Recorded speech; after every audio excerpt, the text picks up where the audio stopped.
Hello everyone, আসসালামু আলাইকুম। Bengali রান্নায় সবাইকে ওয়েলকাম। চিংড়ি মাছের চপ আমরা অনেকেই খেয়েছি। আজকে একটু বাজার স্টাইলে চিংড়ি মাছের চপ তৈরি করা যাক।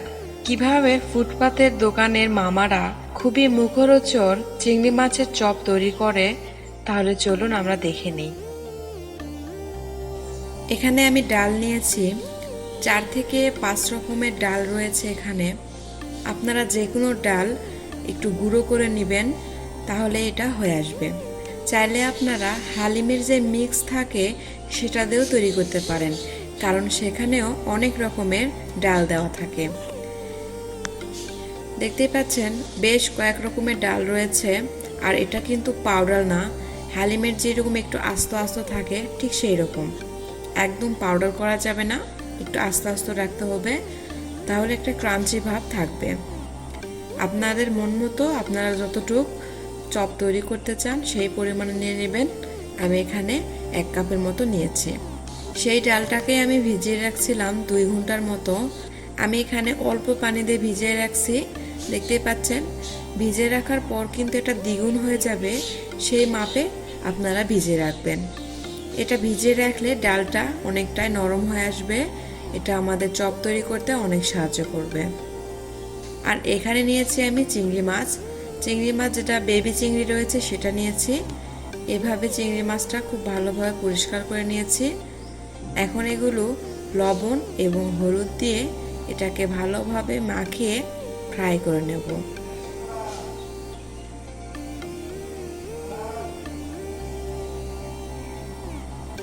আপনারা চাইলে এখানে একটু 1 চামচের মতো লাল মরিচও দিতে পারেন, কিন্তু আমি দিচ্ছি না। সাধারণত বাজারে যারা চপ তৈরি করে তাদের কাছ থেকে আমি শুনেছি তারা লবণ আর হলুদ দিয়ে এটাকে ফ্রাই করে নেয়। মেশানো হয়ে এলে এখানে ডুবো তেলে আমি ভেজে নেব।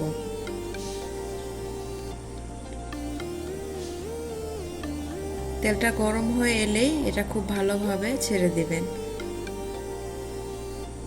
আর চিংড়ি মাছ হতে বেশি সময় লাগে না, অল্প একটু ভেজে নিলেই দেখবেন একটু কালারটা চেঞ্জ হয়ে এসেছে, তখন উঠায় নিতে হবে।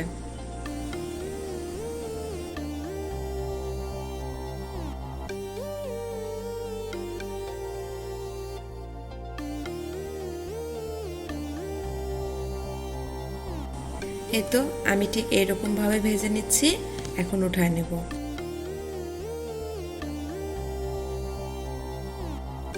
একটা একটা করে সবগুলোই আমি নিয়ে নিচ্ছি। ঠিক একই রকম ভাবে বাকি চিংড়ি মাছগুলো আমি ভেজে নেব।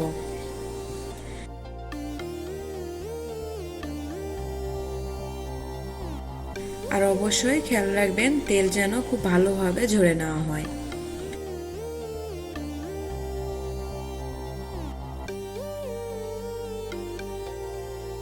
এখানে একটা বাটি নিয়েছি, সেখানে আমি 1/2 কাপ পেঁয়াজ কুচি দিয়ে দিচ্ছি।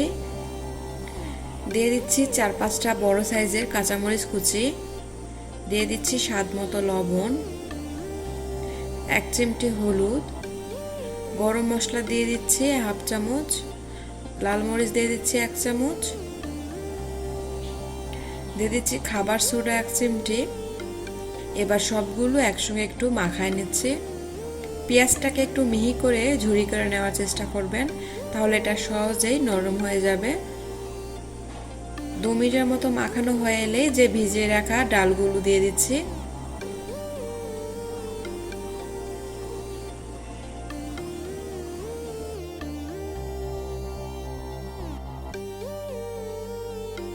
আর এই ডালটা হচ্ছে যেটা আমরা পেঁয়াজু তৈরি করি, সেই ডালটা মিহি করে বেটে নিয়েছি। এটা অপশনাল, চাইলে দিতে পারেন নাও পারেন, এটা আমার ঘরে ছিল সেই জন্য আমি দিলাম। এবার খুব ভালোভাবে একসঙ্গে মাখায় নিচ্ছি।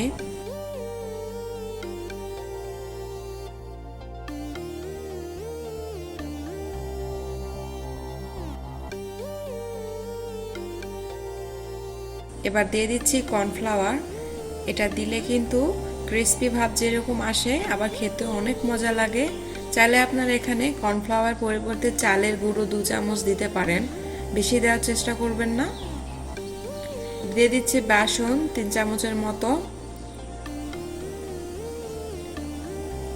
একটা একটা স্টেপ দিচ্ছি আর আমি মাখায় নিচ্ছি। ঠিক যখন এরকম হয়ে আসবে আর কিছু দেওয়ার প্রয়োজন নাই।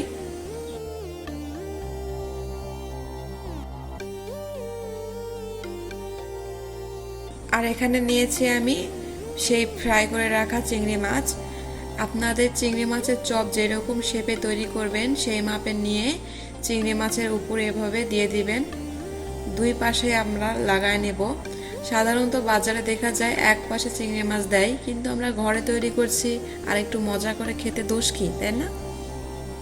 সেই জন্য দুই পাশে চিংড়ি মাছটা ভালোভাবে লাগায় নিয়ে গরম গরম তেলেতে ছেড়ে দেব।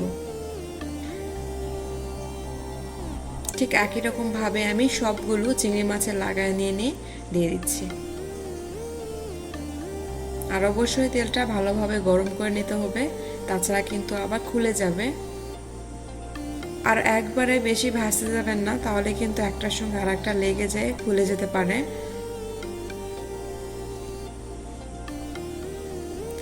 এবার শুধু ভালোভাবে ভেজে নিলেই আমাদের চিংড়ি মাছের চপ রেডি।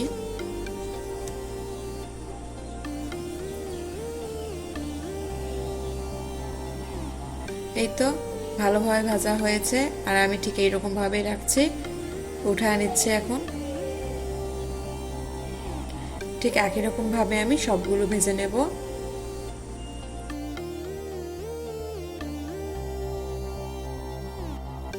আমার চিংড়ি মাছের চপ ভাজানো রেডি।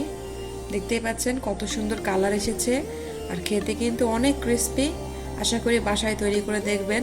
তাহলে এখানেই বিদায় নিচ্ছি। খোদা হাফেজ।